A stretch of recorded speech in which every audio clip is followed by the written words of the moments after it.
When installing an automatic transfer switch or AT, several grounding and bonding considerations are crucial for safety and code compliance, specifically concerning the load centers and the generator itself. Firstly, regarding the existing load centers, no changes are required to the grounding system. This means that the existing grounding conductors and connections within the load center should remain as they are, undisturbed by the ATS installation. Secondly, for the bonding aspect at the load side of the ATS, it's imperative that the neutral and ground busbars are bonded together. This creates a single point where the neutral and ground are electrically connected, ensuring a common reference point for voltage. Thirdly, the ground busbar within the ATS enclosure must be connected to the building's grounding electrode system. This connection is typically achieved using a grounding electrode conductor, which ties the ATS ground bus to elements like ground rods, metal water pipes, or concrete encased electrodes that are part of the building's grounding infrastructure. Fourthly, the neutral busbar in the ATS must not be connected to the building's grounding electrode system. This is to prevent unwanted neutral current from flowing through the grounding path, which can create safety hazards and interfere with equipment operation.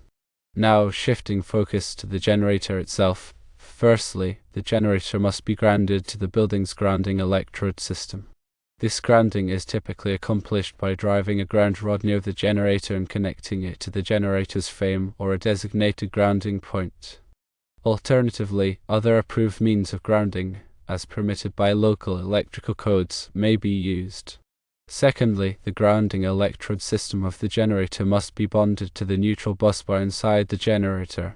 This bonding ensures that the generator's neutral point is at the same potential as the grounding system, providing a low impedance path for fault currents.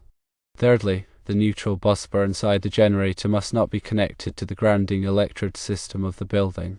This separation of the generator's neutral from the building's grounding system is essential to prevent circulating currents and ensure proper operation of the transfer switch. It is important to consult and adhere to the National Electrical Code, or NEC, and any applicable local codes during the installation process. Specific requirements may vary based on the installation location and the type of equipment being used.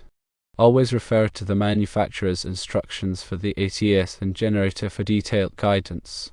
Proper grounding and bonding are crucial for ensuring the safe and reliable operation of the generator and ATS, protecting both equipment and personnel from electrical hazards.